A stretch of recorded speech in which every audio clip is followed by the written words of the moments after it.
Hello, fine folks, and welcome to Booghy Plays. Today, in day in Romania, evening in Australia, I have a new guest. I'm not playing; I'm playing with words, as I always say. Um, my guest today, let's call it like this, is the a design one of my favorite designers. He, sorry, I forgot to turn this off, so I will right now. One of his games is in my top 10 of all time. One of his is in my top 30, I think, and I might have in my top in top of 100. I might have three or four of his games. So he designed Princess of Renaissance. He designed Brass. He designed Stinner's Trail, and a lot of games. So I'm very, very happy to have today Martin Wallace. Welcome to Bogie Plays, Martin. Hi there, good to be with you, Bogie.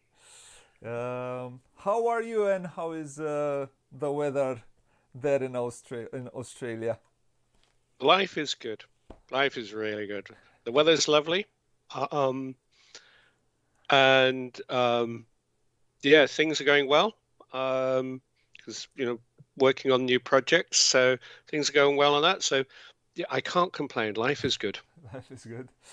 Mm. Um, So, as I have told you before we started doing this, there is the interview has two parts. One part is going to be Mm. a journey through your life, and the other part is a quick questionnaire. So let's start with the journey through your life, Mm. and it starts way back. And my first question for you is, where were you born, and where did you grow up? Okay, so I was born near Southampton. So I was born in a little village called North Baddesley, which was close to Romsey, which is in Hampshire. So that's in the south of England. So I lived there for the first 7 years of my life. And then my father got a job working in Salford, which is up north near Manchester. So at the age of 7, we moved the 200 miles up north to a completely different culture, a completely different world, going from a leafy part of Hampshire to the cold, hard streets of Salford, with your where they still because this is when they still had cotton mills and the docks were still open and it was all back to back streets. A grimy, grim place. But I have to say it was the making of me. I really a wonderful place, wonderful place. I see. Um, Uh, y- please go on. Please go on. I suppose it just um, yeah, it was a big change in my life, but the bizarrely enough, the further you go north, the friendlier people are. The problem with people in the south of England, because they've got all money, they're all stuck up and not very nice people. Whereas up north, nobody's got money, so they're nice to each other. The teachers were nicer. I did better. In school. I I cope much better in school. And so, bizarrely enough, even though you might see it as a bad thing going to a really rough area, it did me a lot of good. I see. It partly made me who I am. Uh, And s- without that, there would have been no brass Lancashire. So Probably. there you go. There you go. Yeah. uh, let's not skip too much forward. Mm. You say the south of England was a one. It seems to me like England is divided in two the way you are describing it. Mm. Um, Yep. what were your parents' professions? My mother was a housewife, so she stayed at home and looked after us. My father had an unusual job. We moved up there. He was managing a wash house, and that probably doesn't mean a lot to you folks. But well, um, back then in Salford, people didn't have baths in their houses. They were living in tiny two up, two down places, and they wouldn't have a bath. So this wash house, or they wouldn't have washing facilities, for washing machines or anything like that. So my dad had this job of managing this big wash house where you had baths for people who would call in on their way home and take a bath. There was washing machines for people to use. There was also much larger industrial washing machines that used to do the washing for the local hospitals. Um, and so it's a really, really big building. And we used to we lived in this house that was built on top of the building, um, which is great because I mean, you could go to the back of our house and the roof of this building was big enough to play football and cricket on because it was flat. So I was very popular at school because people would come back to my house and we'd have our own little private playground. Um, and it was also interesting in that the people working there. I mean, one of the guys working there, he'd been in a poorhouse when he was a kid, and I don't know whether poorhouse means anything to you, but this is the stuff of Charles Dickens. Um, there was more than one person who'd been prisoner of war in Japanese prison camps. So a lot of these people had gone through fought in World War II. Um, and so yeah, it was an interesting childhood. Um, Definitely, I have no complaints about my childhood. So you are saying that people did not have at that time bath facilities, baths. They only have toilets in their Yep. houses. Yeah, well, the toilets weren't even in the houses. The toilets were outside the house. Um, this this is a very poor neighborhood. Do you have you heard of a TV series called Coronation Street? I've So heard if of you it. come Yeah, I've heard of it. Yeah. right, right. Well, the real Coronation Street was about 5 minutes from where we used to live. So yeah, it was a very poor area, but there is definitely something in the truth that the poorer people are, usually the friendlier and nicer they have because they don't have much. So, um, but yeah, back then that's what it was like. I mean, and then a lot of those, well, all of those houses got knocked down and they got replaced with better council flats. So yeah, they had baths and toilets and stuff like that. And yeah, I think it was in 1980 when our house got knocked down because they built a motorway over it. But there you go. So, but I never, until I moved over, well, before moving here, we moved to New Zealand. So I'd always, the Manchester area, I went to school there, I went to college, university. I worked around there in different places around Manchester, and then Yeah. and eventually went to New Zealand instead, and then here. Let's not. But that's another story. That's Yeah, another let's story. not get ahead of Let's ourselves. not get Let's not get exactly. ahead of ourselves. Okay. Uh, so it seems like childhood. Oh, you're enjoying a glass of wine. I see. Uh, I am. I am. Well, in Australia, they do nice wine. We um, they don't have. Turn the water off. We've got no water, so I can force to drink wine. There we go. That's my excuse. Am I going to be a bad influence to your viewers? It's like, oh, no, drinking on TV. You used no. to do it. I remember there used to be a TV show called The Galloping Gourmet.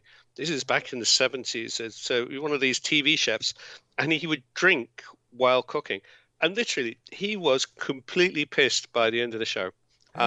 Couldn't go away with that. No, definitely not. That would just go, poof, no way. Anyway, So yeah, you're talking fondly of your childhood, and in the mm, end, childhood shapes a person's life one way or another. So mm, you said you have moved out of the south of London and went to Manchester. How you were born in the 60s, right? 1962, Yeah, so you are which, more or less a child of the 70s in England, right? How was yes. how was childhood back then? What were the playing grounds? Um, I'm, Did you play sports I'm a going to lot? say, Did you in school maybe or yeah. We played sports. We played football, cricket, rugby, all of those things. I mean, I was never an out and out sporty person like sometimes, but as kids, yeah, you played different sports. Because But we in the 70s, you know it was the beginning of video games in the not they weren't as yeah. popular. Yeah, that was kind of the late 70s, Yeah, early 80s. yeah. So and I suppose that's a nice thing back then in that we no computers, no internet, nothing like that. So I remember, as a kid, me and my friends, we'd make like wooden go-karts, because we had access to, you know, um materials. So we'd make things, we'd knock things together. We'd play stupid games of throwing bricks at each other. I don't know why we didn't hurt each other more, really. Um, I remember my brother, we had a train line running for us.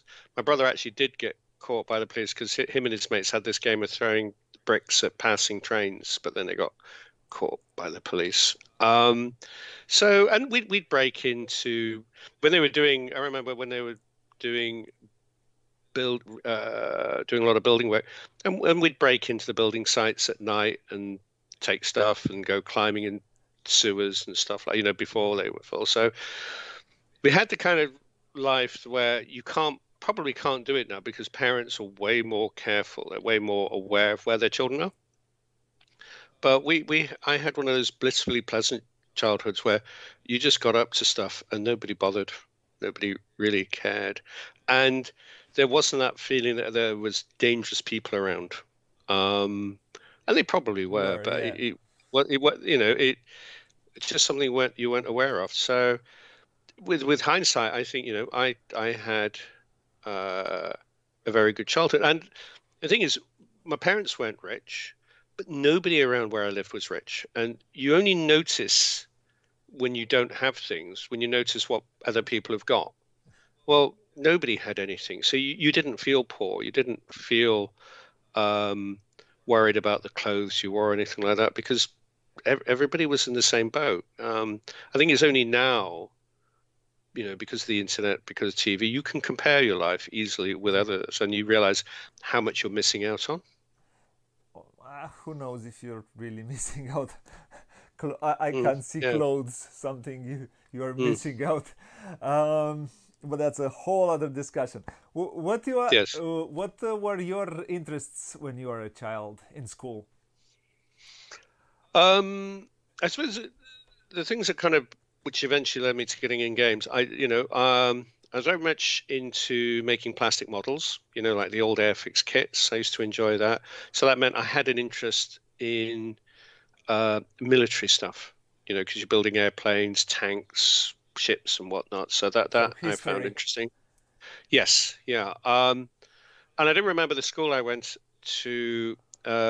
We had one of the teachers was actually into figure games.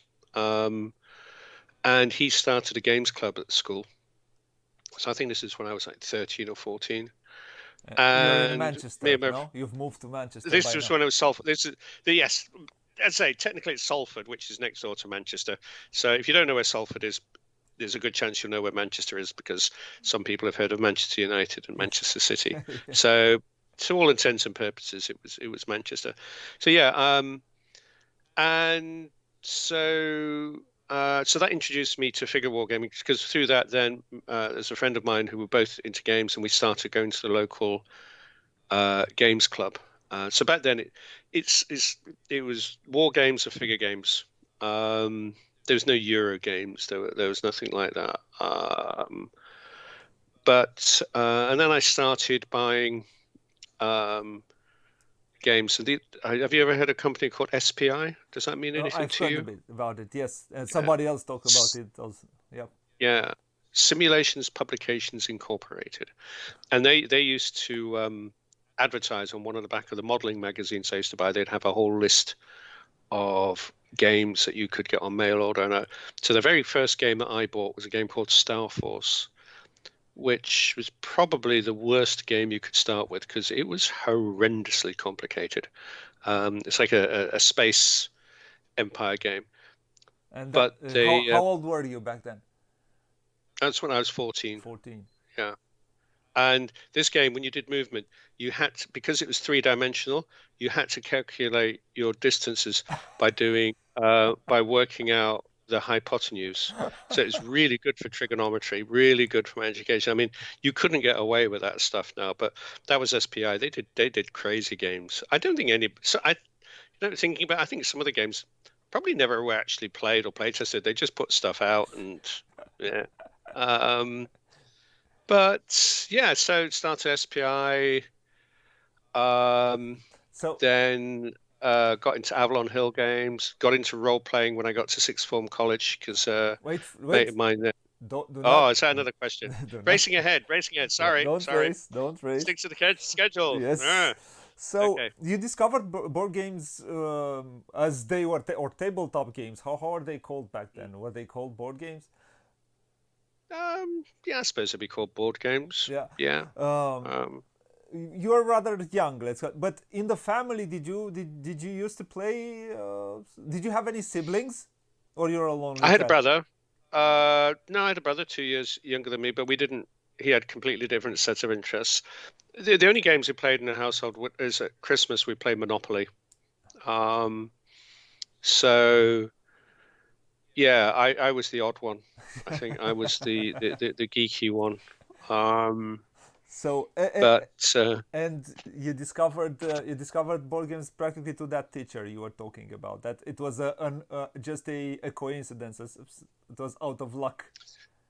yeah, I think I mean I was aware of these games anyway because I say I was into plastic modeling and making plastic models, and I say that so I was aware of them. But this was an additional entry point and exposing me to figure gaming and a club that I went to regularly, and you could either play figure games. And I remember there are people there playing games like Kingmaker, Yep. which was one of the few board games around at that time.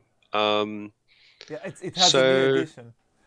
I think. I'm aware of that. Alan Paul, my good friend Alan Paul, I believe, has been working on a new edition. And what it's kind of interesting, um, I can tell from the cover artwork who did the artwork as well. Peter Dennis, who used to do a lot of artwork for me back in the day. It's interesting how you can pick out people's styles, but yeah. Yeah. Uh, So, you were we were talking. So you went to high school there in Manchester, and what's changed in high school? What subjects interest you then? um, I wasn't the most academic of people. So it's like yeah, sixth form. I did like maths, geography. Um, oh God, I can't even remember now.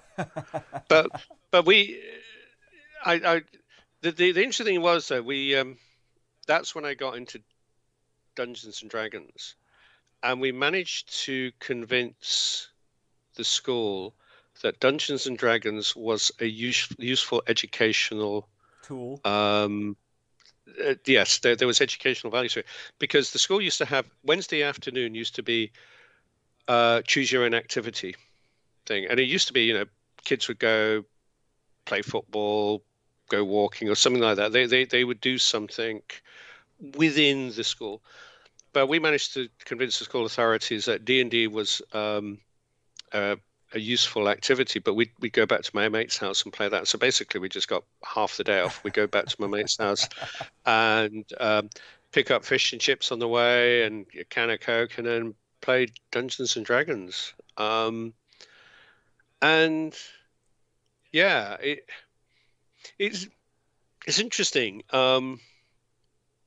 that because I remember my English teacher complaining to me because um, I was reading too much kind of fantasy and sci-fi because at that point I was reading lots of Asimov and Moorcock and stuff like that, Lord of the Rings, and he was trying to convince me that all of this stuff was rubbish and I should be reading the proper stuff. So he's forcing me to read people like James Joyce.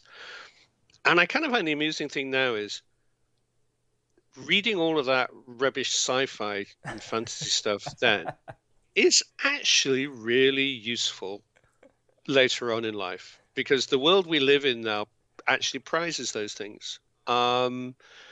And yeah, whereas reading lots of James Joyce, where does that lead? I don't know, probably to an early grave.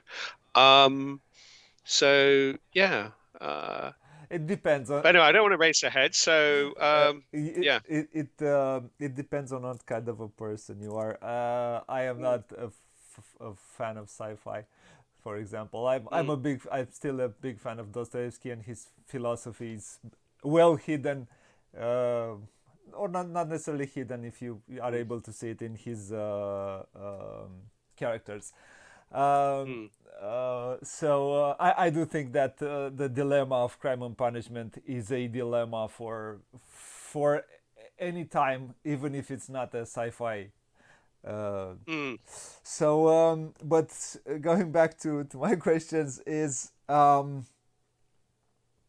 so you went to, I suppose you went to university. What did you study in university, and how did the gaming come along with in the Um, university?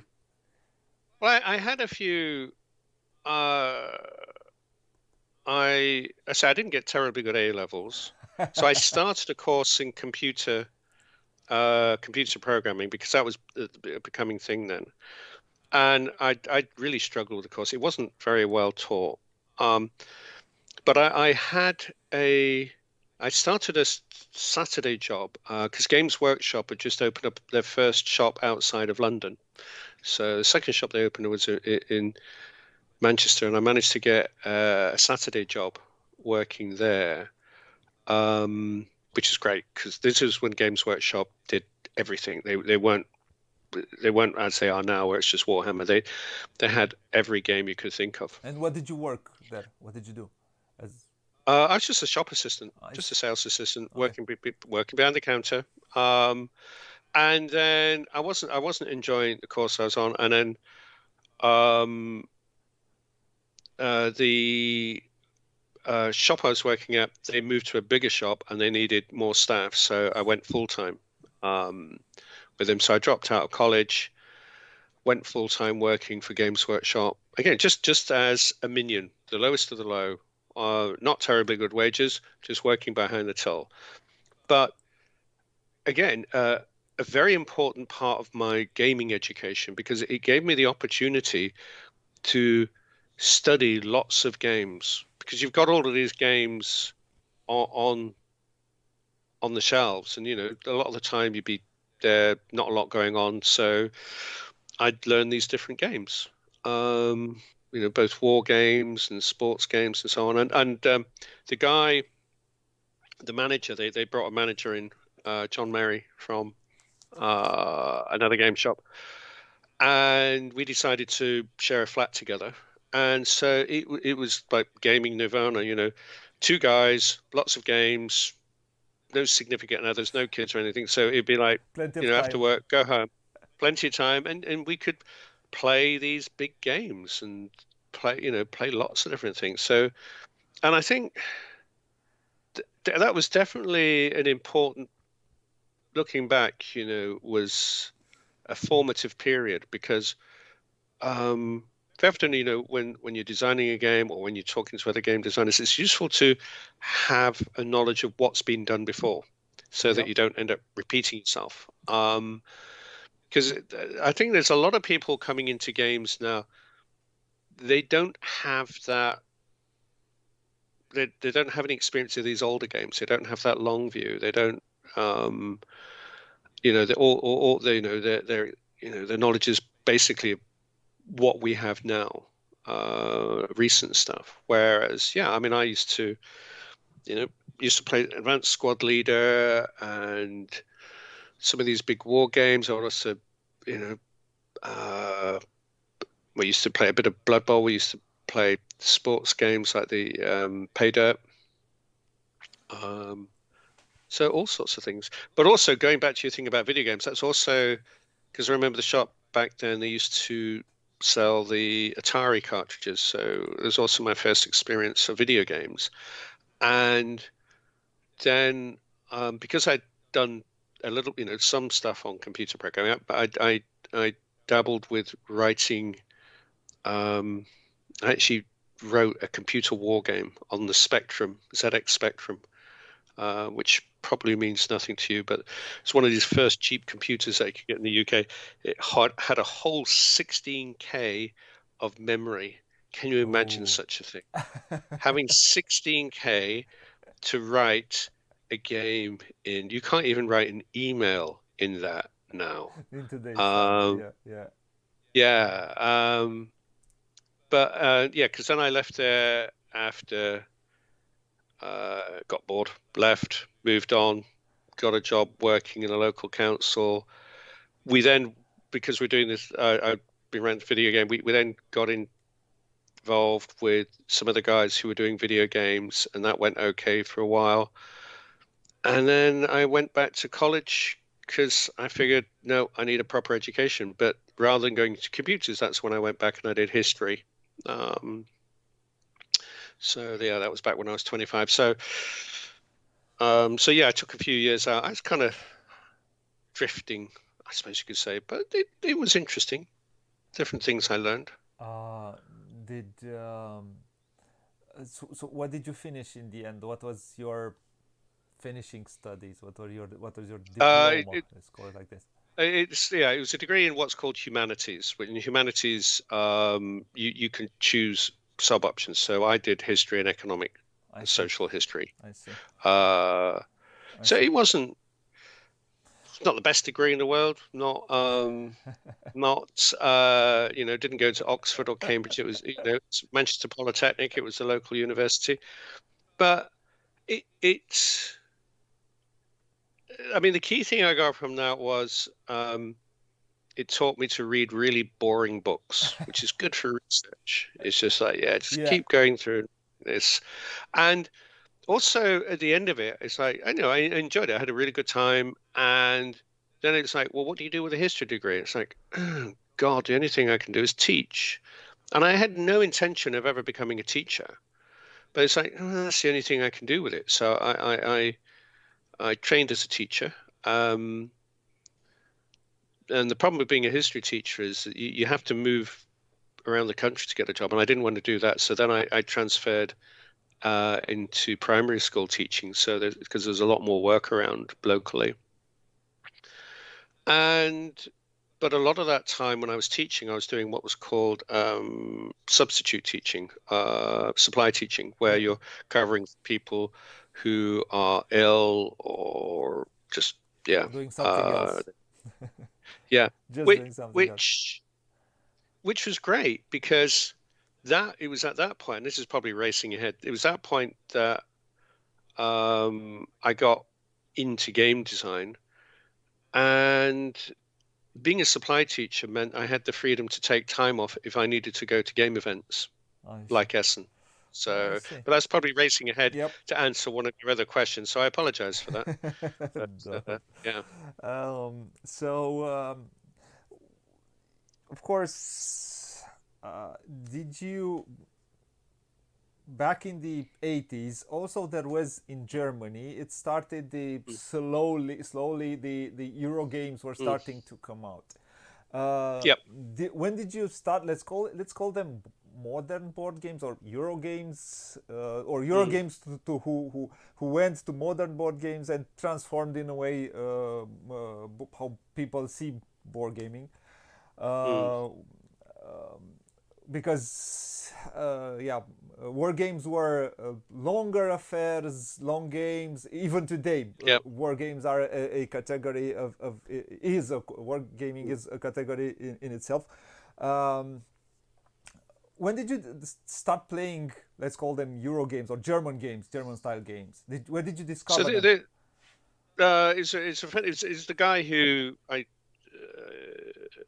said his friend that I used to share a house with. He um, came across them and he introduced them to me. So I think one of the first games I played was one of Rainer Knizia's. There was a game, and I can't even remember the name of it, which is terrible. It's kind of like a Roman themed trading game.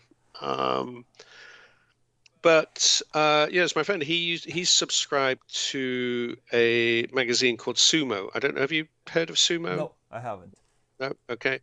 So back then, again, no internet, no way of finding out about this. But there was a guy down south, a guy called Mike Siggins, who still posts the odd thing on the gig.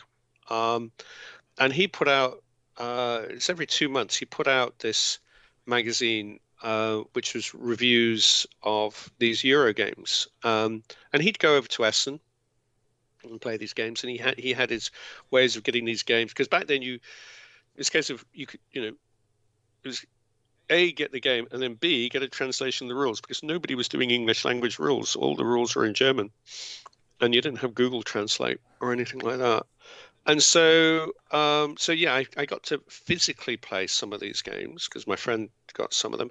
But then I'd also, through Sumo, be able to read about a lot of these games, and that that gave me a lot of insight into the different mechanisms in these games, and that did. I remember that making a powerful impact on me, and that again was one of those formative moments where I'm thinking because that there's around about that or a little bit later that I got interested in the idea of becoming a game designer.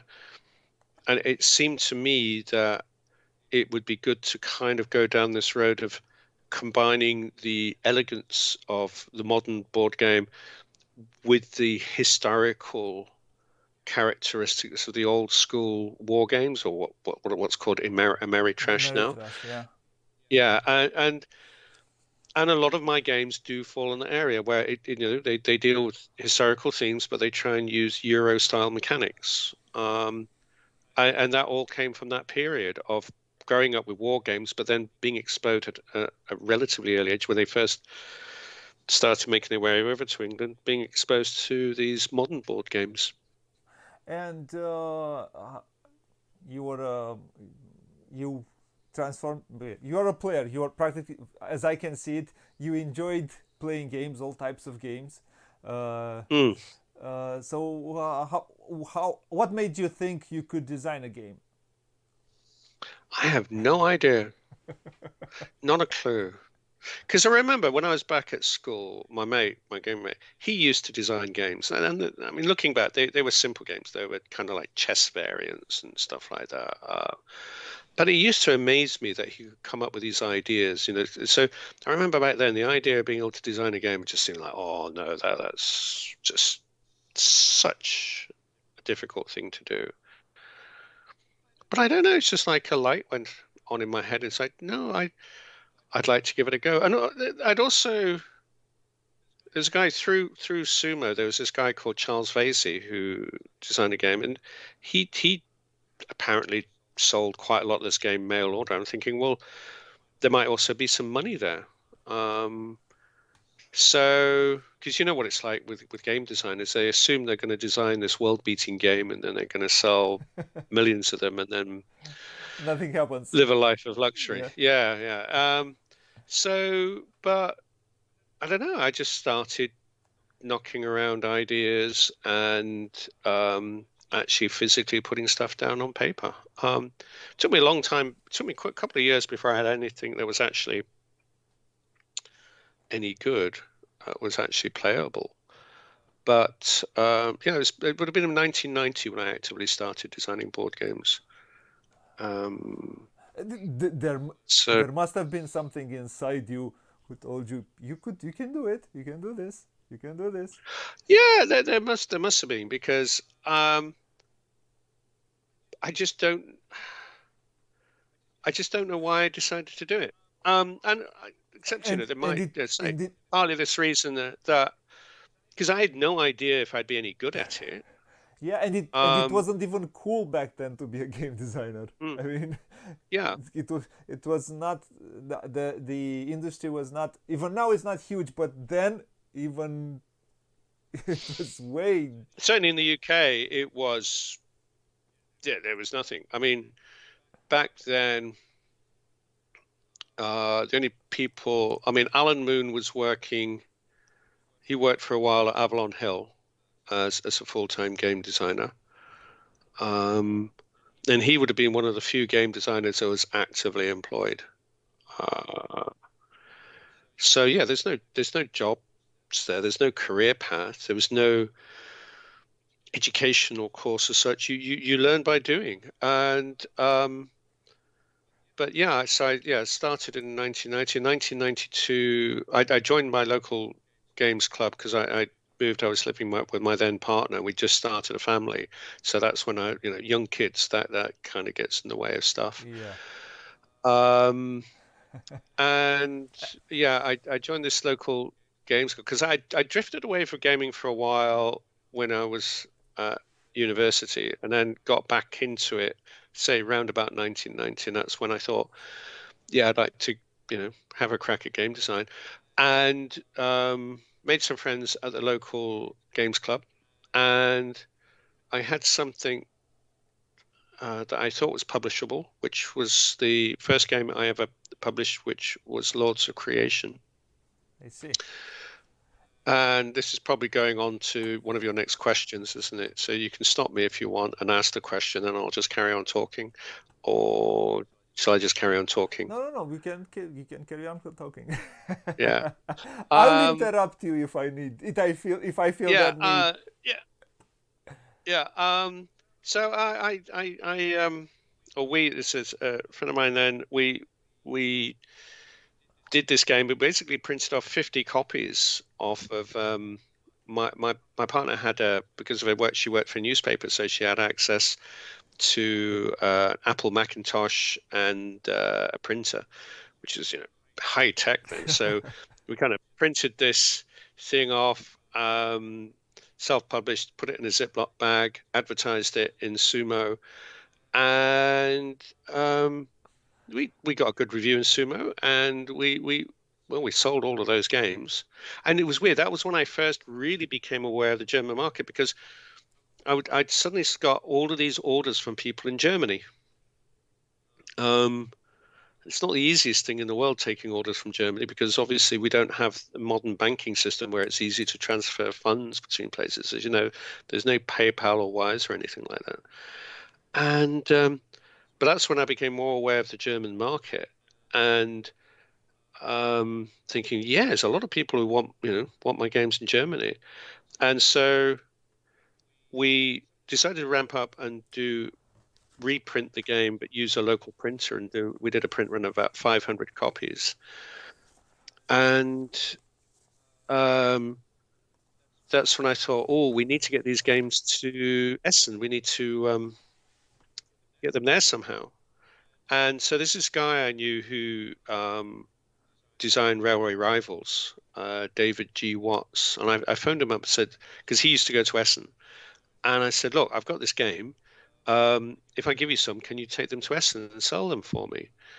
And he said, no. I said, no, if you want to do that, just go yourself. And the best advice I ever had. It was like, okay.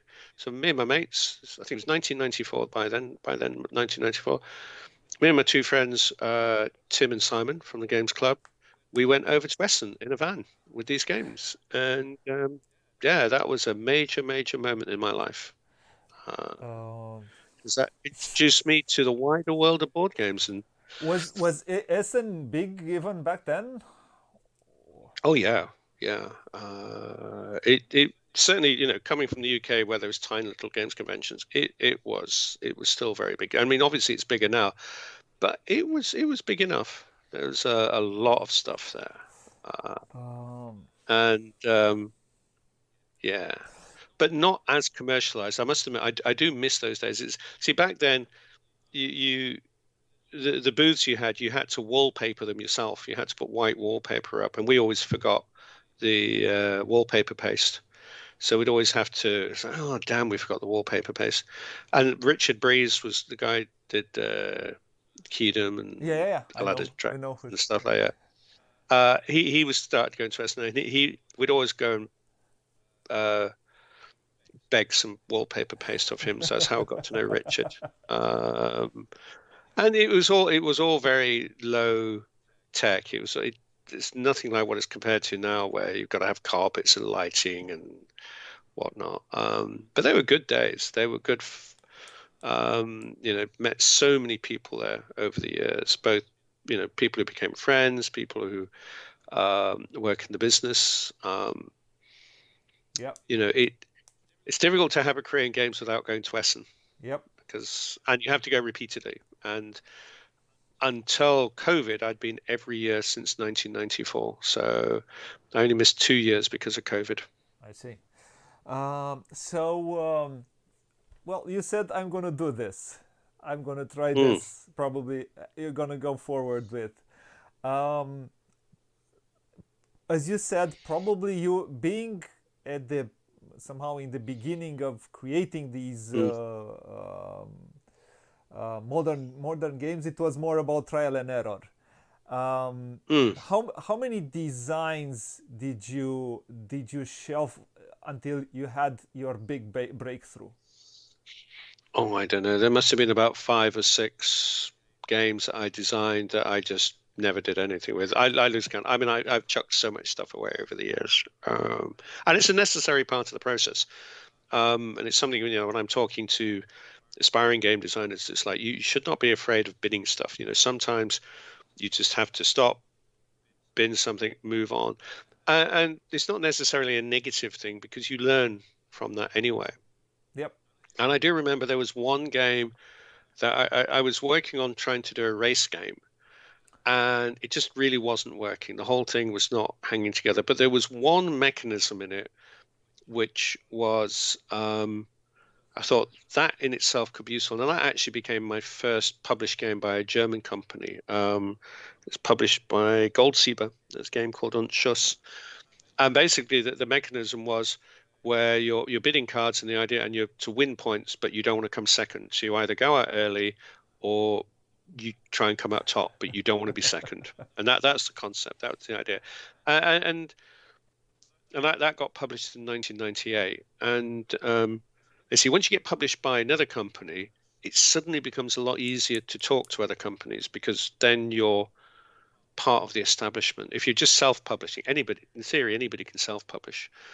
But to have a game published by another company is a seal of approval. It means your stuff is good enough for other companies To take a to chance on you. publish. Yeah. Yeah, so again, that was a major step forward, and that meant I could, it was easy to meet and talk with other companies and show them my designs. But I'm still learning. Do you Um, still think you haven't reached your top? Let's go let's call it like that. You still think you can learn? You still think you can add things to your bag? what now Yes. No. or then? No. No. Um, um, the thing is now, because I've been doing it so long, I know what I can and can't do. So if I set out to do something, if I set out to design a game, there's a 99% chance that it will happen. Because I know all of the things I can do. However, sometimes you think it also means you're operating within your comfort zone. So there's part of me thinking, yeah, I don't want to just turn out games that just keep rehashing Yep. mechanisms and stuff like that. I think you always need to be striving to do something new and different. You should always be pushing yourself. You should always be putting yourself, um, placing yourself beyond your comfort zone. Um, so yeah, there's things to learn. Um, just don't know what yet, but Um, sorry. Please. mm, that's I good. was thinking what I'm you're gonna, saying. yeah, I'm just gonna take a quick break because the temperature's going down. I'm just gonna put some coal on the fire, wood on the fire. I'll be back in a second. Well, the mysteries of live television. Apparently, things happen, and well, they're a bit out of control. So I'm going to try to keep talking while Martin is gone. Um, I hope you are enjoying this interview. I am. So he's back. So I didn't need to talk too much. Okay, I'm back. Okay, that was fast. Mm, I was trying to fill in the void, but you weren't gone that long. mm, mm, So let's go forward and let's talk a bit about mm. your. Do you have a design philosophy? Um, I suppose so, yes. And it's going to sound odd as somebody who designed Brass Birmingham, but really my design philosophy is the minimum number of rules necessary to create the maximum amount of effect. And this is what you're always striving for in good game design. And that a game should be no more complicated than it needs to be. And it is something that distresses me at times when I see new games coming on the market, and I think, you're just adding complexity to this game because that's the only way you can make players work, by making things difficult. And so there's a lot of games that come out now that I really do not care for. I don't like the direction that certain games are going on. Like needless complexity is just no, is a bad thing. So it's like, no, you keep it as simple as possible. Doesn't necessarily mean the game is simple, but it should use the minimum number of rules to achieve your intended effect. Um, Yeah, I can understand what you're saying. Uh, mm, I can, playing a number of your games and liking them. I can understand what you're going for, what you're mm, striving for. mm, Um, do you? I don't know if today, but did you have, or when you started, most likely a developer, the idea of a developer did not mm. exist. In these days, No, a developer exists, but do you work with a developer or you enjoy developing your own work? I develop my own games. It there's not many good developers around. And developers tend to work for publishers, but uh, most of my experiences with companies developing my games have been negative experiences. So some companies are very good. I mean, Space Cowboys, they do good development. They did a good job on Via Nebula, but there are certain other companies where the development process was not so good. So I tend to prefer now to develop my own games to the point so even if I'm doing a game for another company, it's like, no, I want to develop this game to the point where I would be happy publishing it. And that doesn't mean there aren't changes. Sometimes, it's like with Anno 1800 sent up to Cosmos. It's like, yeah, overall we like the game. A couple of things we're not sure about. Okay, yeah, I can change that. So there's a degree of development, kind of chucking ideas backwards and forwards just to change things. But no, as much as possible, when I deliver a game to a company, I work on the basis that they should have to do almost no development work at all. So do you enjoy doing this? Because in a way, they're Mm. different jobs. The designer job is one. The developer is a bit different. The developer knows when it's time to cut off some things.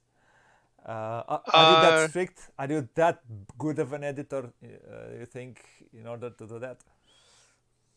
in general, during the development process, generally stuff gets chopped away. So I know I'm going in the right direction if the rule set is getting shorter. So I'm not somebody, because I've faced this numerous times. I'm not somebody who becomes so precious about certain mechanisms that um, I retain stuff that isn't necessary. If um, and I suppose going back to uh, see, the thing with development is, I was having this discussion with a friend of mine the other day. Sometimes when you see issues with a game from the outside, you can say, "Oh yeah, there's this problem, there's that problem, there's the other problem," and what you do is you patch the problem. You add a rule here, or you change this thing here, and you deal with the surface problem. And you see, That's treating a symptom, not the cause. yes, which is to my mind is the wrong way to go about it. So as I explained to my friend, is look, when because she was doing some play testing for me, it's like, I don't, and I'm trying not to be racist. Look, I don't want solutions from you. I just want the problems. Tell me what's wrong. Tell me what's not working. Because very often the solution is to go deeper into the game design and choose something a lower level, so that you change some of the core systems. So You don't patch, you change the core system so that those problems, that the problems that were there don't appear. And it's difficult for a developer to do that if they don't fully understand the game they're working on. And it's only when you design something that you've got really a full handle on the entirety of the game design. Yeah, Um, I understand what you're saying, so, what you're trying to say. mm, I have been playing for a while, and I'm interested in game design to mm, understand and dissect mm, games. I don't want to game design myself, but I'm interested yeah, in it in order for me to do my job as a reviewer as best as mm, I can. And I can understand what you are trying to say. Um, so you talk about developing and cutting down rules. When do you know you're finding the right balance between developing and or developing enough that you won't cut down from the depth of the game? um, it's just a feel thing. Um, it varies from game to game. I know some of my games, like sometimes you leave the rough bits in because they add a certain degree of character. I know sometimes you can develop games too Yeah, far. that's a Um, and I had experience of that with Study in Emerald. We did the version one which had all the rough bits in, and I thought, oh, let's develop it further and do a smooth version. And everybody preferred the rough version. It's like there's just no accounting for taste. It's just one of those things. So sometimes I suppose it's being like a little bit like a film auteur. Sometimes you don't want to smooth off all the edges because then sometimes you remove some of those interesting characteristics. Um, yep. but it varies. I mean, I find that the stuff I'm working on now, like for instance, I'm working on a new train game, or I've done a new train game, That sounds interesting. which is, thank you, which is very much simpler than Age of Steam or Steam. Is probably one of the simplest train games I've done, and it's essentially it just boils things down to the basics. It's very, it's quick to teach, take 5 minutes to teach, takes an hour to play, irrelevant of the number of players. And the act, I find myself increasingly thinking, keep things simple. So, because I noticed this, I was at a games convention a couple of years ago, and there's some people playing one of these more complex railway games, and the game just made things hard. It just made it hard to build track. It made it hard to do this, made up, you had to jump through all of these hoops. I'm thinking, why do we do that? Why do we make things hard? Why don't we just make things simple? So in this game, it's like, you want to build track? Boom, you build track. You don't pay for it. You don't need resources for it. You just build track. Your action is build track. You want to build a factory? Boom, build the factory. Again, you don't need any resources. Just put the factory on the board. Because the interesting thing in a rail game is where you build your track, where you build your factories. And so it's like focusing on the interesting things rather than making these things hard to do. Um, Sometimes making it and harder so is fun to certain types of players. The I different know, resources I know. and Yes, I know. might create a closer link to reality than a very streamlined game. Possibly, I would not necessarily argue that was true, but I suppose it's maybe because I'm getting older and I just don't have time anymore. I just don't like these games where the game is to learn a complex set of rules, internalize them, and then find some sort of abstract strategy within them. For me, the complexity should come from the board state, should be your interaction with other players, not your interaction with the rules. Chess has got simple rules. It's not a simple game. Um, I agree with that. and so, But so chess is yeah, so a with this, certain type of game. it is. So with this train game, it's like, yeah, the rules are simple. What you do in it, right? Well, that's harder. Where do you build your track? Where do you build your factories? What contracts do you fulfill? So they're not easy problems. It's just you don't have to keep going back to the rules to figure out how you do stuff. Um, So, and yeah, and that's something, with what I am striving with my more recent designs is to make it, give players an obvious range of options and not make them complex, but where the complexity comes up in the order in which they do actions, you know, um, so the The, actions themselves are simple, the but algorithm it's a they need to situation. solve. Yeah, yeah, um, yeah. Because as I say, it's probably just a sign of my age. It's just I don't a think decrease so. in Yeah, the brain cells. or Yeah. probably it's just preferences. Probably during time things change, preferences change. Mm, Uh, yes. when where your ideas usually come from, and when are how fast, or when do you think you when do you think this? Oh, I'm going to implement this into a board game. Um, Ideas come from different places. I don't seem to struggle for ideas. So I remember back in the day when I was doing Tree Frog, I, their ideas would come from wandering around secondhand bookshops, and I'd see a book on a subject, thinking, "Oh, there could be a game there." So a lot of my games come about because of books. Then there are times when you're given a commission, somebody asks you to do a game on something, so you're not thinking about the theme. It's just somebody says to you, "Do this theme." I say that with the Steam Power one, it's just I just wanted to do a train game again. It's just being able to play. It's like having your own train set to play with because I um, just, and I also felt you're also looking for potential gaps in the market. So it's not just picking any old theme. So sometimes you have to think, is this a marketable product? But yeah, going back to themes, there's my New Zealand friend Amanda Milne that I did Australia with, and she wanted to do a game on because she loves music, so she wanted to do a game about the music industry. And I was saying, oh, there's never been a good game about the music industry. It's just very difficult to make it into an interesting game. So I kind of dismissed it.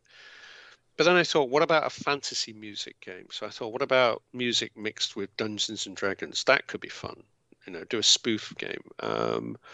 And eventually, after a couple of years of going down different roads, that's something we're doing together. So that's a game that's going to be on Kickstarter early next year called Monster Rock.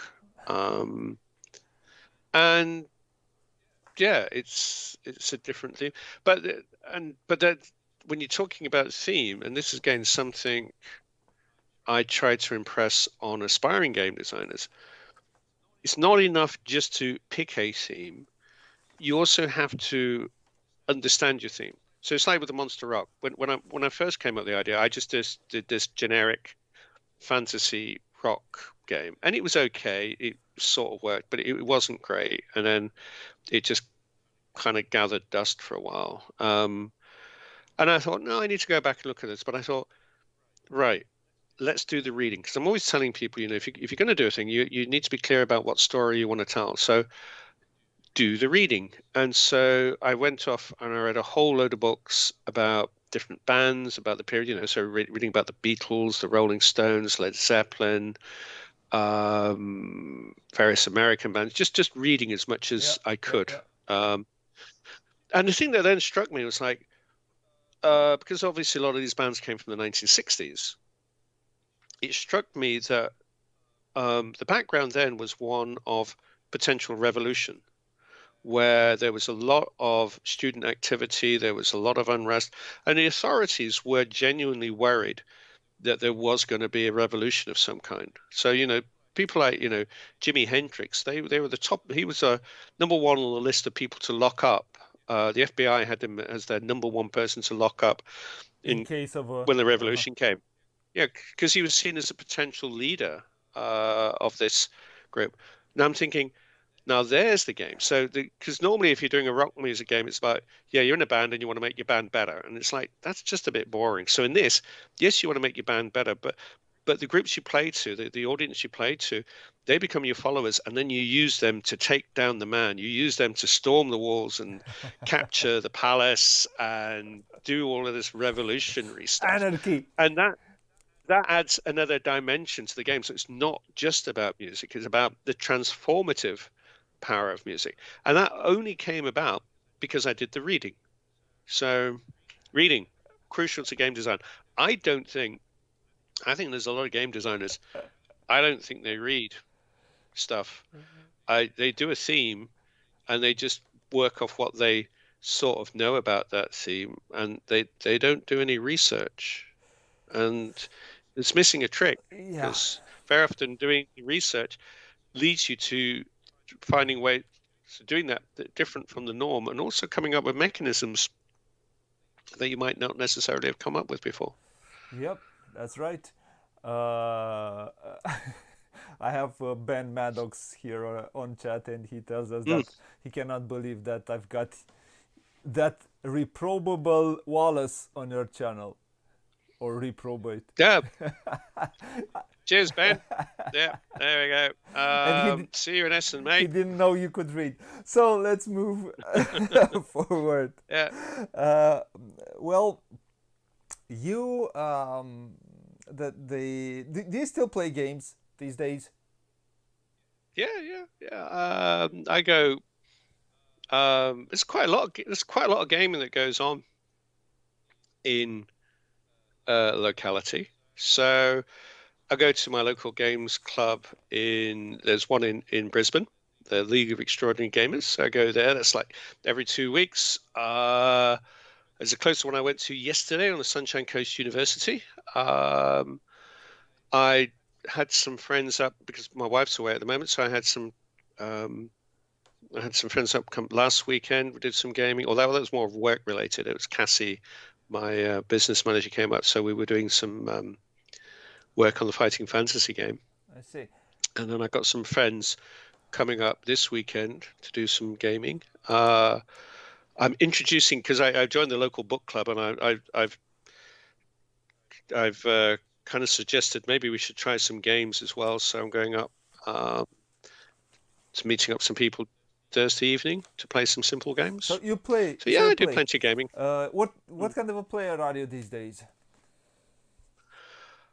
What kind of games you enjoy? The games I enjoy at the moment. I still enjoy Terra Mystica, Gaia Project.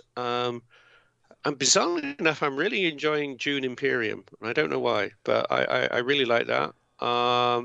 So it's still sort of the heavier Euros.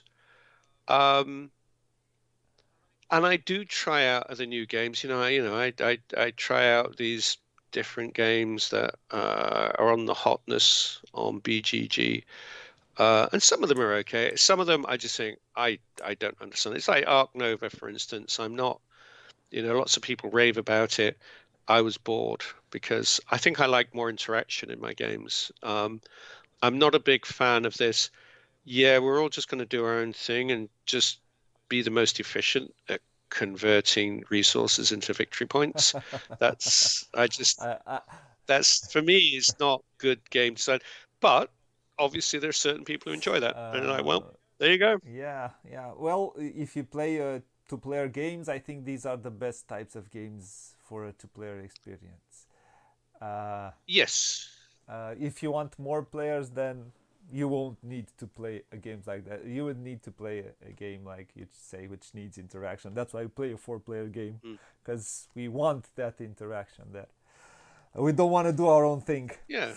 I always like the idea of, part of the joy of playing a game is outwitting your opponent. This is why I'm not a massive fan of cooperative games, because all you're trying to do is game the system. You're trying to beat a dumb system, whereas there is a degree of joy in outthinking an opponent and coming up with a cunning plan and following it through. So no, I do prefer interaction. Although it's bizarre saying that, because you'd have to say in Terra Mystica it's fairly low interaction, but there is still significant interaction in that killer where do you build, when you can cut somebody off, and yeah, there can be a very Nasty nasty one. Yep. interaction in that. Yeah. Um, you have because you design these games where the interaction is what am I going to do that gives you the least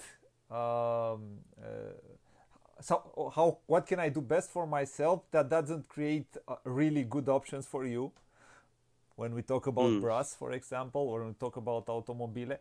Um, uh, w- w- Sometimes these games can have a bit of a let's say kingmaker, a guy who can go in front and stays there. It is very hard Mm. to catch him.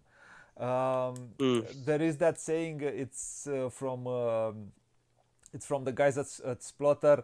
If you can't lose a game in your first turn, why would there be there a first turn? And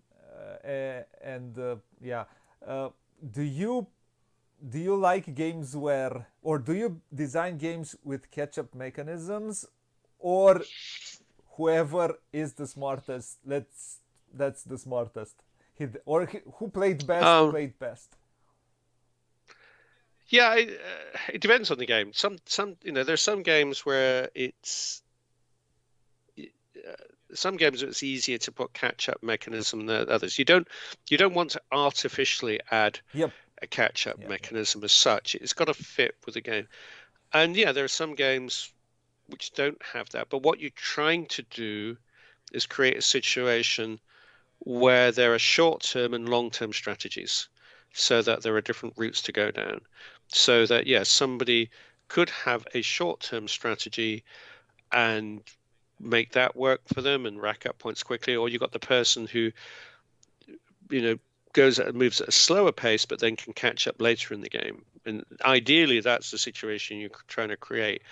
Um, but and yes, again, obviously balance is important, but ultimately, yeah, it should be the best player who wins. Again, it depends what kind of game you're playing. Short games you're playing for fun, it'll be the luckiest player wins. Um, but if it's a longer game, you'd like to think you were instrumental in achieving your victory by good play. So, how much there is in your games? There is a certain level of randomness, and when you think of automobile Mm, the tiles that you draw, yep. when you think of brass with the cards that you draw, how Mm, much mm. randomness do you think, or do you like randomness, or do you think it can be designed? Um, the problem is, it's not like I'm a fan of randomness, but the problem is ultimately, at some point, normally you have to add a degree of randomness because otherwise the game becomes flat. And also because of the theme you're trying to do. So it's like with automobile, yeah, you don't know exactly what the demand is going to be for different cars. That's That's reality. reality. Yeah. That was the reality then. That's the reality now. You know that as a car company, you have to go ahead and invest a massive amount of money up front in production facilities without knowing exactly how many cars you're going to sell. So if you knew exactly how many cars you're going to sell and you could tailor your production facilities for that, then there's no interesting decisions to make there. So as you know, as with life in automobile, it's managing that risk. It's working out how far you can push things. Um, by looking at how much you produce, about whether you use improvements to your car, do you cut your prices and so on. Because those are things that were real to the market. That those are features in the market. You know, um, with brass, yes, there is the randomness of the cards, but I kind of figure that creates the problem that you work around. And it does seem to me that good players generally beat poor players. So, yes, there is the degree of randomness, but you make the best of what you've got. And if you make the best of what you've got a good chance of winning the game. Um, so, yeah, I think some randomness is necessary. Where you have to be careful is where there's a level of randomness that can just kill you. Where no matter what you do, it's like, yeah, I just got unlucky there, and the game just kills you. That should be avoided if possible. Um, and it's kind of what it's like. We're going to June Imperium. It's one of the things I'm equivocal. I didn't like the feature at first. I was like, no, I'm just like, I can live with it. Is the fact that there are certain cards you can draw that give you victory points, and because victory points are so hard to achieve, just to be given victory points randomly doesn't feel right when you're having to work so hard to get them through normal gameplay. Um, so, and that's something, when I'm designing games which have got cards, and you try and make sure that the effects of the cards are within a certain range, that you don't have incredibly good cards and then really rubbish cards, that they're all equally generally useful if used in the right situation. Yeah, and that's probably achieved through playtesting. Do you playtest a lot? Yeah, most of my gaming is playtesting. So I make some time to play what commercial games, but most of my gaming is playtesting. Yeah. Yeah. And how many times you playtest a game before you release it out there? It's how long is a piece of string? You play test until the game is done. Some games can be developed, work well from the get-go and don't need so much development work. Other games can take years. It's situational. There's no answer to that question. You do the amount of play testing you need to do to get to the final product.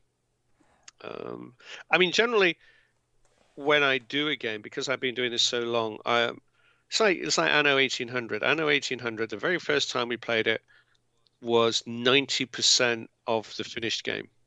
In that we sat down and we played a whole game, and the game that eventually came up was there's only about 10% of that game that changed. So yeah, there was still playtesting needed doing just to balance things and get the economy right. But generally, it worked first time. It's just a few card effects that needed to be changed.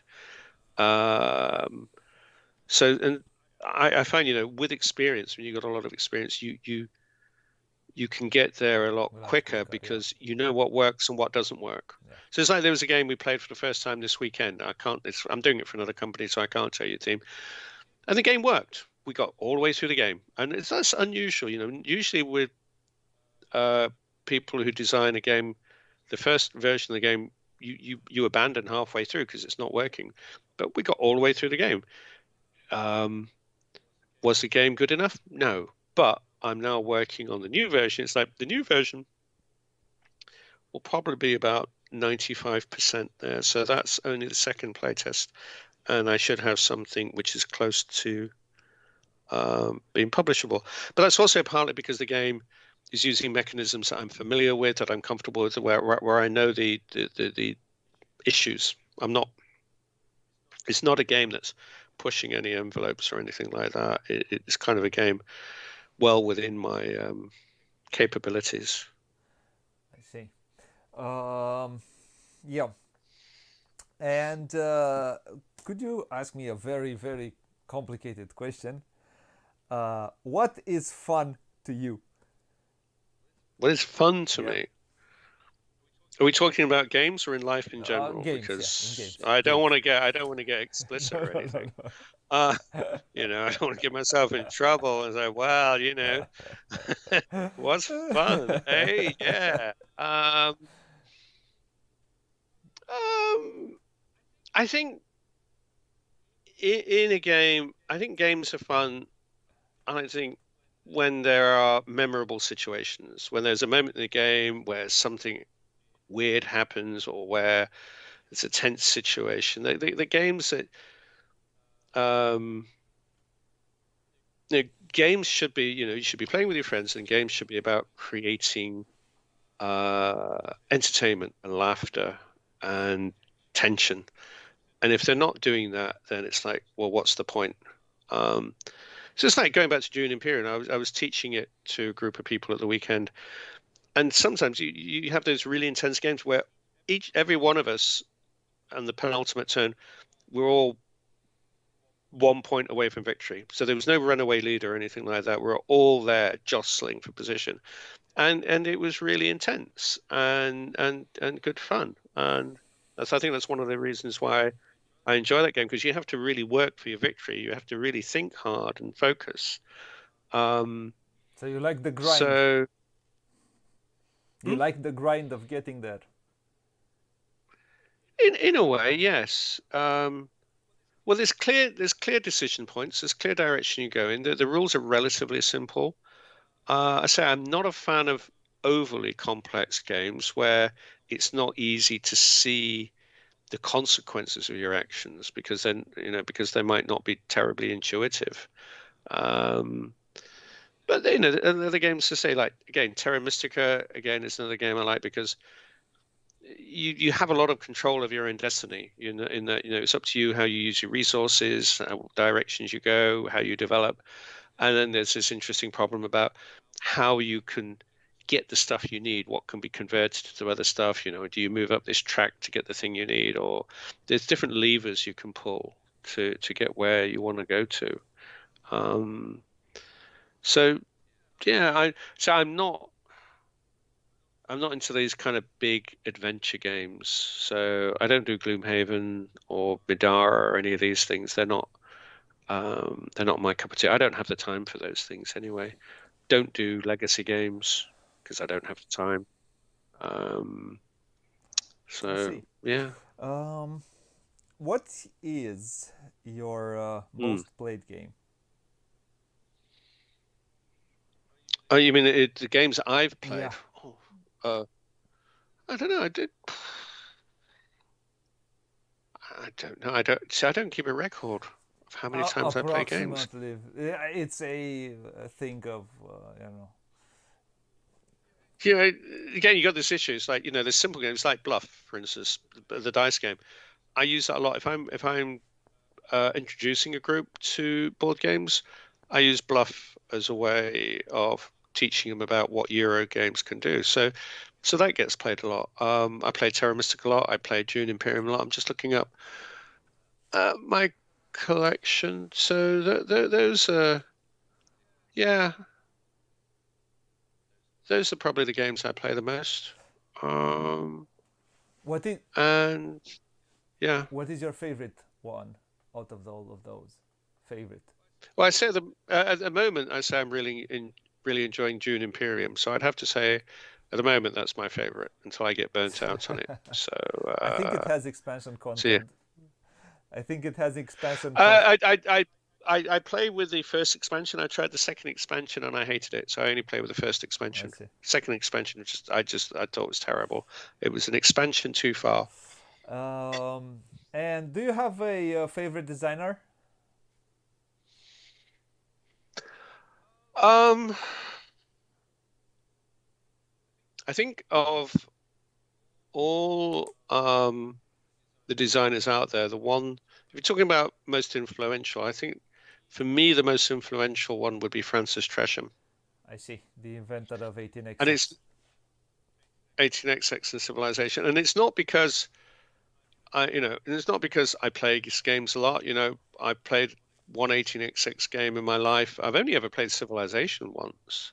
I played his Dutch Revolution game, but his approach is like no other game designer ever since. That it's all about their clockwork mechanisms. There's no actual randomness as such. It's all or no large degree of randomness. It's all about how you have certain resource inputs and then players use those to achieve their ends. But so I really appreciate the kind of intelligence and precision of his designs. And he didn't design a lot, but what he did design has been truly influential on the world of board games.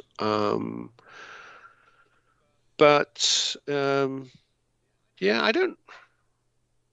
So I don't really follow game designers as such. And it's like with Randy Knizia, there's some of his games I really enjoy. There are others, it's like, Yeah. they don't do anything with me. But he does hundreds of Yeah. games. Yeah. So, um, Yep. Uh, you know, but yeah, but I understand what your answer is and why it is this mm, answer. Um, and one quick question, a follow up mm. to this question is: you don't usually design with someone else. Do you enjoy working alone? Um, it's not a case of I enjoy working alone. It's difficult. I don't understand how to do co-designs because the thing is, I know when I'm designing a game, all of the work's going on in my head. And this is one of the joys about game design is you can be working anywhere. So it's like very often, I do a lot of my work when I'm walking. I'll go out for a walk because I'll be working ideas in my head. And it's like, how do you split your brain and do something with somebody else?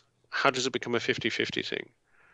Um, somebody else can have a degree of input, but I don't know actually how you do a co-design. I I mean, one day I'll have to try it. I mean, to a degree, I mean, with the Monster Rock game, that is a co-design between myself and Mandy, and she came up with the original idea. I came up with the base mechanics, but she is doing development on the game and she's developing the solo game. Um, but the core mechanics, um, those are the things I came up with. It wasn't a joint thing. Um, I see. yeah. But no, also, I was going to say where I live, there's not a lot of game designers around, but that's not actually technically true because there is another game designer around here, but he doesn't do the kind of games that I play. But it's Harry Rowlands, the guy who did World in Flames. So, but you never know. Might give it a go sometime. Yeah. And in the end of this part of the interview, I want to ask you if there is something which you want to add that I might not have asked you. Oh, I don't know. Aren't you meant to ask what are you working on at the moment? No, Because isn't this about? no, No, okay. no, This is not the point. This is not the point of no, the no, the interview. no, So I can't advertise all the stuff I'm working on. I can't use this no, as product placement. no. No, okay, fine. No, no. I think no. I have nothing to add, my lord. My case rests. Thank you. And now, after this part, we go to our questionnaire, which is derived, if you Yeah. have heard of the Proust questionnaire, which is it has a two question. It's a two-part questionnaire. From this one, Okay. Bernard Pivot took and created one questionnaire, and from there I kind of have it. And the first question Hmm. is, what is your favorite word? Oh, good grief. My favorite word. I have no idea. Um, I've never even thought about that.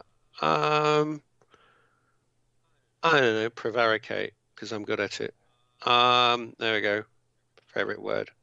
Julie would say, my wife, actually, she would say my favorite word was apposite, because she said, "What the frick does that mean?"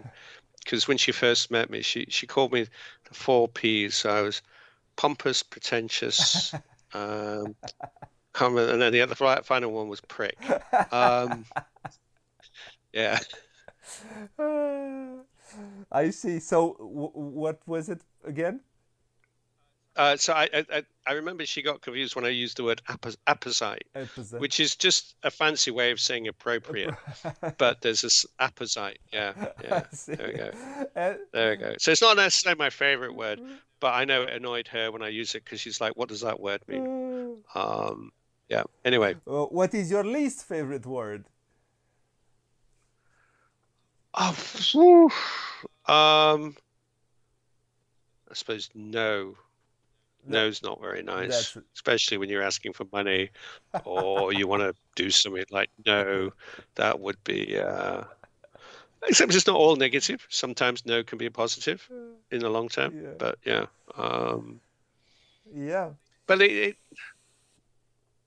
mean, just thinking about, I mean, there's certain words that expletive words, like fuck or wang, so I'm not sure what we can say in this program. It did amuse me that because we went up to Darwin last year and there's all these car stickers which said, and it was like, see you in the Northern Territories, because it's Darwin, it's the Northern Territories. And it's short to CUNT. I thought, I am sure that's not the best advertising phrase you come up with. All these cars with CUNT written on them. I'm thinking, how did they get away with that? Yeah. Anyway, What turns you on creatively, emotionally, spiritually? what turns me on? Countryside. I like the countryside. I like views. It's like I'm lucky where I am now, where we're near the Glasshouse Mountains, and they're just amazing. Um, so, and yeah, I enjoy walking. Both my wife and I, we enjoy walking. It's one of the things we do together. So, yeah, I think it would be the countryside. And what turns you off? Oh, God. I mean, just like horrible cities with horrible, ugly buildings and noisy roads. That's not fun. Um, yeah, Uh, probably that. what is your favorite curse word? Oh, um, Come on, you're human. I probably fuck. Probably fuck. Yeah, yeah. And Yeah. Anyway, uh, well, it has a lot of meanings. I mean, it works in mm, it so many does. It different does. It does. situations. Yeah. What sound or noise do you love? Sound or noise do I love? Uh, see, does music count as sound? Yes, of course. Well, see, like a lot of people, I like music, and music is, um, when I'm working, I have my music on. I listen to a lot of music when I'm driving. I listen to music, so music is very important to me. Yeah, but which music? Well, I like a whole range of different music. Trying to think other sounds. Do you like the I do you like mean, more do you like the sound of the piano more than the sound of a, I don't know, a guitar or an electric guitar? To be honest, it varied. I mean, I remember because my dad used to listen to classical music, so I was kind of weird as a kid. I got into Shostakovich before I got into David Bowie. Um, and I was for me, I always thought the piano Yeah, was an yeah, outstanding instrument, but yeah. then also at the same time, the violin, how an instrument can be used, it can be incredible. And then, mostly now I listen to rock music, so obviously it's mostly guitar. Um, so they each have their place. I don't have a favorite. It's a bit like your children. You shouldn't have favorites. They just each have their moment. They each have their importance. So, oh, and what sound or noise do you hate? Right. So one of our cats has got the worst meow in the world. I hate that sound. And she's meowing for it's just the ugliest meow ever. And it's just like horrible. So yeah, at the moment that would be yeah, Which, that was an easy one. which profession outside the one you already do would you like to attempt? Which profession? Yep. Um, I don't know.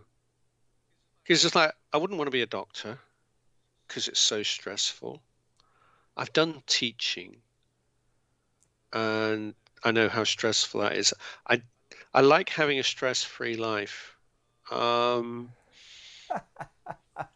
That's a tough one. What profession? Um, I like. I've been thinking about the idea of getting a pilot's license. My wife bought me a,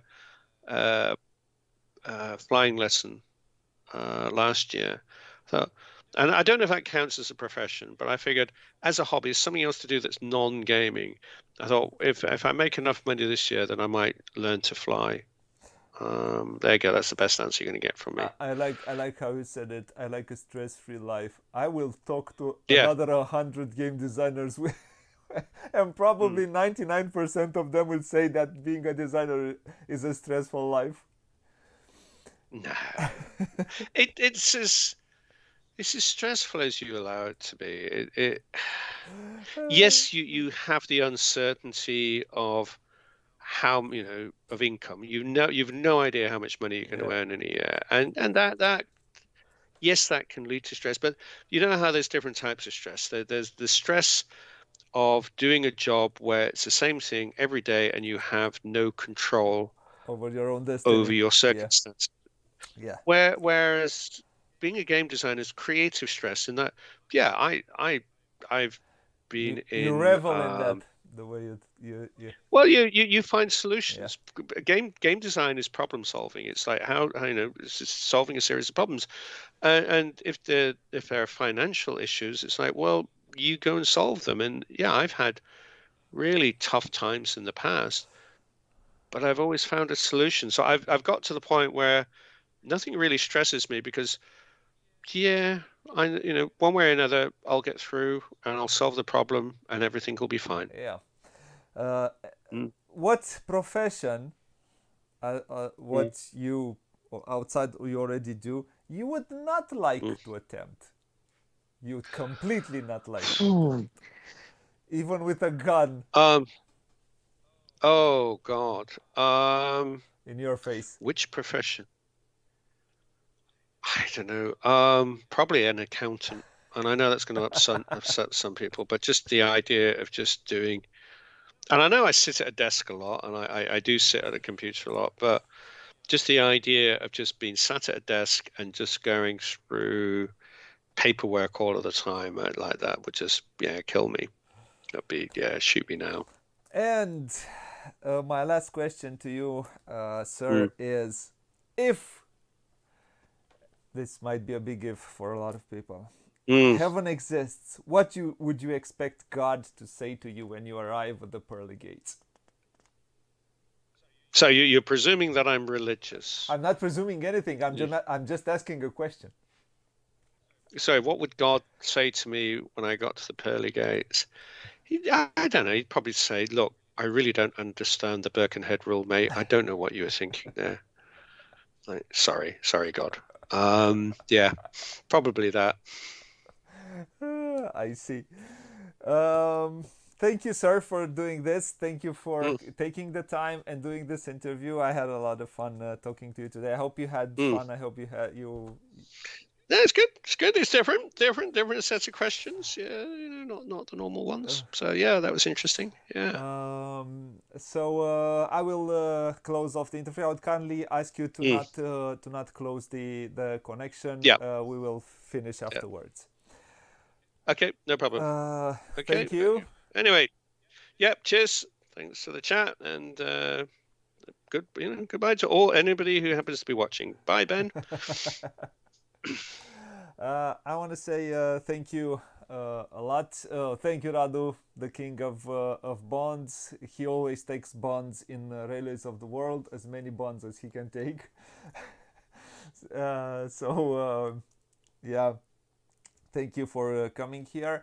I want to thank everyone who came and watched live. I will thank everyone who will come and watch after the fact. If you like what you see, please like, share, and subscribe because subscribing is free and it helps us a lot. Until next time, all I have to say is what it says here. It says in Romanian, but yeah, it says play a lot, play loads, as you Brits say. Have fun. And bye bye, fine folks, wherever in the world you are.